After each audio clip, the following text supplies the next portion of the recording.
দর্শক বন্ধুরা, আজ আবারও আর একটি নতুন ভিডিও নিয়ে চলে আসলাম আপনাদের মাঝে। প্যাটার্ন কাটা থেকে সেলাই শেষ পর্যন্ত দেখাবো এই ভিডিওর মাঝে।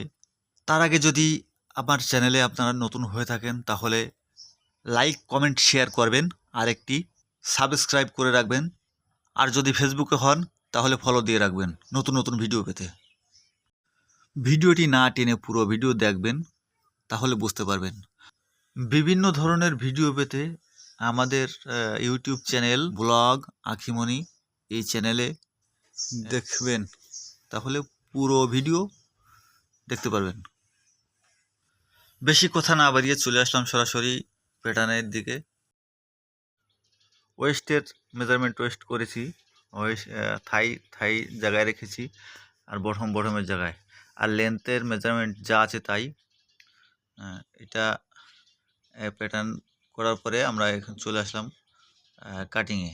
আমাদের এক ভাই এই প্যাটার্নের মেজারমেন্টে ঠিক কাপড়টা আগে মার্ক করে নিচ্ছে। মার্ক করে নেওয়ার পরে এটাকে কাটা হচ্ছে। এইটা কেটে এরপরে আমরা চলে যাব সেলাই কাজে।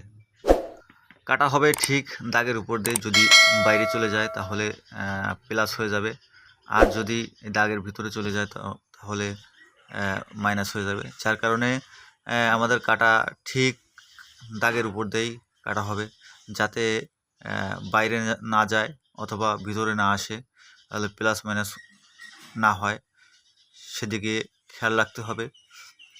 তাহলে আমরা দাগের উপর দিয়ে অবশ্যই সিজারটি দাগের উপর দিয়েই চালাতে হবে, যাতে কোনো প্রকারে দাগের বাইরে অথবা ভিতরে না যায়। এখন আমরা যে মেশিনটা দেখতে পাচ্ছি, মেশিনটা হচ্ছে এখানে কাপড় কাটার মেশিন। এটা দিয়ে অনেকগুলো লেয়ে দিয়ে কাপড় কাটা হয়। আমাদের ইসমাইল ভাই কাপড়টি সেলাই করতেছে। ব্যাক রাইস আগে করতেছে, ব্যাক রাইস করার পরে করবে ফ্রন্ট রাইস করার পরে তারপরে হবে NCM. Back rise front rice বলতে ব্যাক পার্টের যে স্টিচ আর ফ্রন্ট পার্টের যে স্টিচ, এই স্টিচ একসাথে এটাই ব্যাক রাইস ফ্রন্ট রাইস। এই ব্যাক রাইস শেষ করে ফ্রন্ট রাইসের কাজটা শেষ করছে। এখন এনসিএম যেটা নিচে যে সেলাই, ওই সেলাইটা এখন দেবে। এইটা আছে এনসিএমের কাজ। এনসিএম করার পরে মালটা গোল হয়ে যাবে। গোল হইলে তারপরে চলে যাব আমরা ইলাস্টিকের কাজে।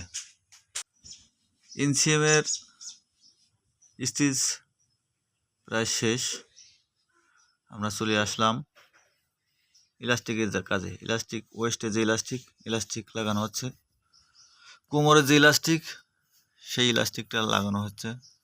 আগে ওভারলক করে পরে ফ্যাটলকতে 1/4 টপসিন। এখন ওয়েস্টে আইলট লাগানো হবে, যার ভিতরে ড্রকেট দেওয়া হবে। হয়তোবা ইলাস্টিক তো এখানে অনেক সময় ড্রকেট দিয়ে বেঁধে রাখা হয়, সেই যে এখান দিয়ে ড্রকেট ঢোকানো হবে এটাই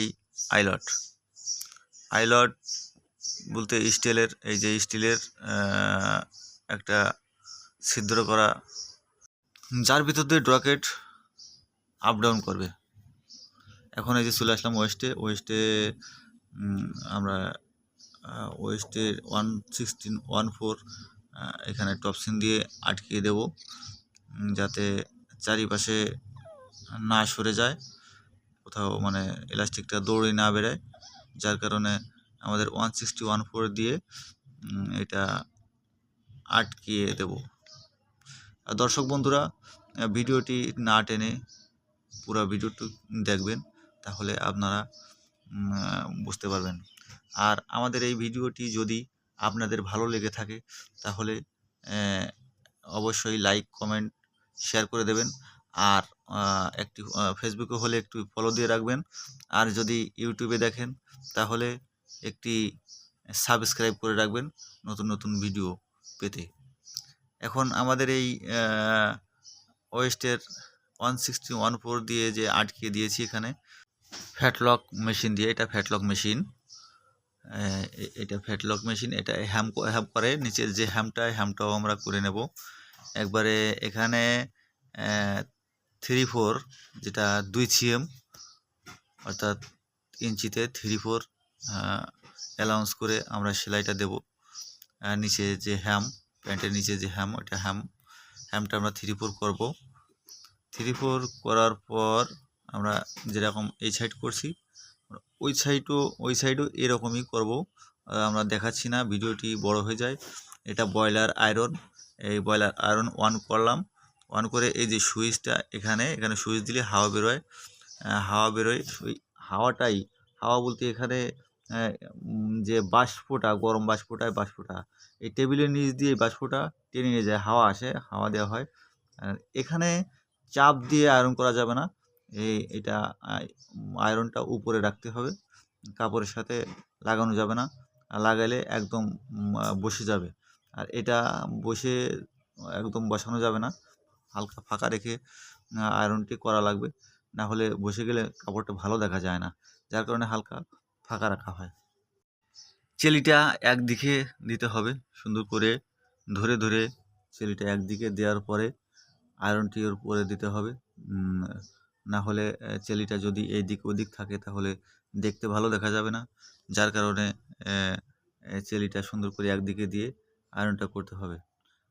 এখন আয়রন এই পাশ যেরকম ঠিক ওই পাশটাও এরকম আয়রন করা লাগবে, তাহলে সুন্দর দেখা যাবে। মালটা আয়রন শেষ, এখন ডাবল পার্টে একটু স্টিম দিয়ে নিতে হবে যাতে করে সুন্দর দেখা যায়, যার কারণে ডাবল করে আয়রন দিয়ে নিলাম। আয়রন ডাবল করে দেওয়ার পরে আমরা মালটি ওই টেবিলে নিয়ে চলে যাব। এই আছেন আমাদের মাল কমপ্লিট, আইলট দিয়ে কমপ্লিট হয়েছে। কমপ্লিট হওয়ার পরে আমরা এই ব্যাক রাইস, ফ্রন্ট রাইস, আইলট এগুলো চেক দিয়ে নেব, মেজারমেন্টটা ঠিক করে নেব, যেহেতু আগের মেজারমেন্টে ঠিক আছে কি না। অবশ্যই ঠিক আছে, সবই ঠিক আছে। আমাদের রেজাল্ট ভাই কোয়ালিটি ভালো বোঝে, উনি দেখতেছি, উনি দেখে বলে সঠিক আছে।